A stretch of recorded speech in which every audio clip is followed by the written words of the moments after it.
again. Hello YouTube. This is movie night.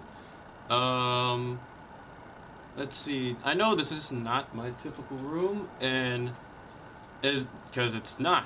This is actually my sister's room because I wanted to cover some movies in a place I haven't covered at all yet, because I've been in my room and I've been in my dining room, so I guess I figure I'd cover something in my sister's room.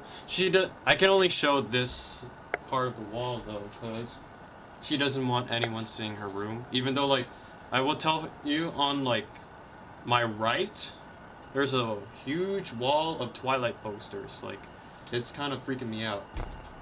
So anyways, movie night.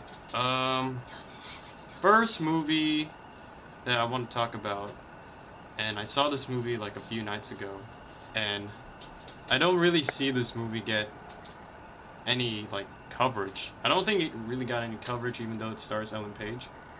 It's called the Tracey Fragments. Now, before you start, I like this movie.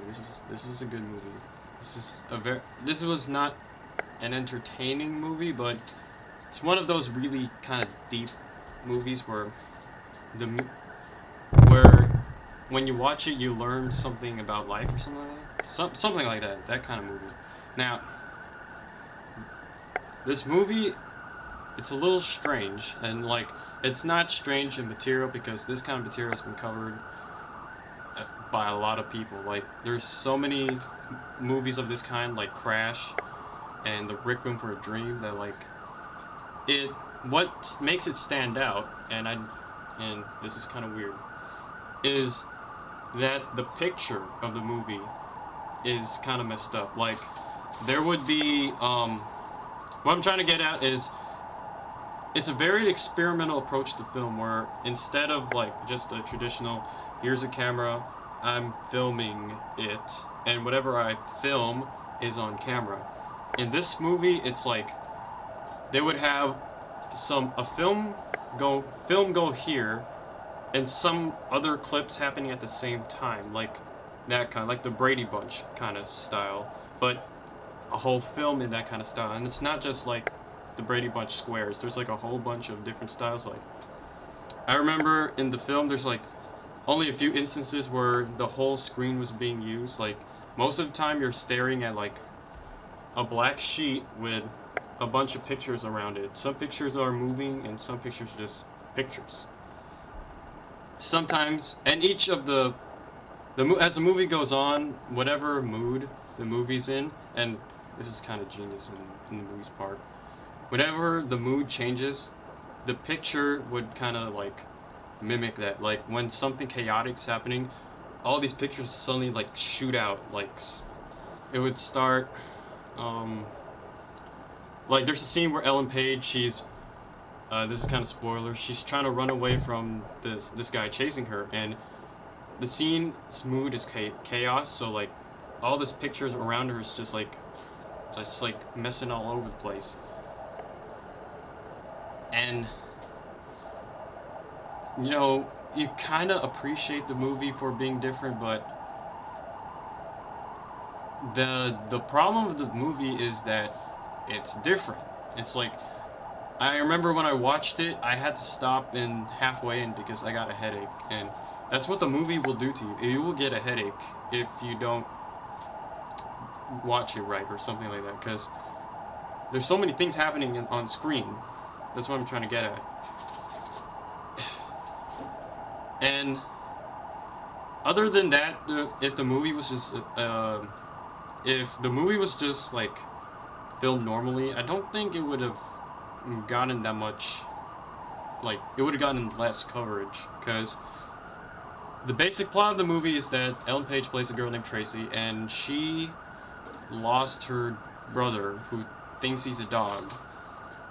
I don't know. So she runs away from home trying to find him, while, like, she's narrating the story, kind of.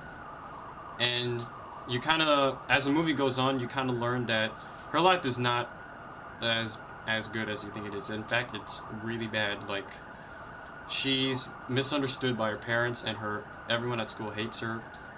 And, like, as a narrator, she lies to the audience. Where like she says something, but in reality, it doesn't. It's not actually what's happening. Like she pretends she has a boyfriend, but the guy she says is her boyfriend is actually really abusive. So it's that kind of movie where it's like a first-person narrator book. You can't rely on the narrator to tell the story. And if it wasn't for the film style, I would have just like called it Crash Ripoff or Requiem for a Dream Ripoff, because it's not that spectacular. I mean, I liked it, but I like Requiem for a Dream, so I can't really like say anything else, anything about this movie other than how it's filmed. You know, it's like, I know that it's kind of hard to imagine this kind of movie, but okay, here, if you want to imagine, just like, imagine you're watching this movie and I were to cut a line through this film. Or imagine if like what you're watching is just a little corner of what's happening, and then I put random pictures on the side. Sometimes it's not random, but it's actually has to do with a moving clip. But even then, that's the Tracey Fragments. It's a good movie, but it'll give you a headache.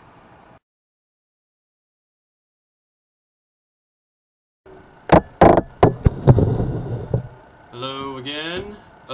This is a different place than my usual room because I figure it's getting a little boring just doing it in the same place over and over again. So this is my sister's room now. Yeah. Let's explore my sister's room a little bit first. Okay. You can see she's a big fan. Oh. Stop. You're not gonna. My bad.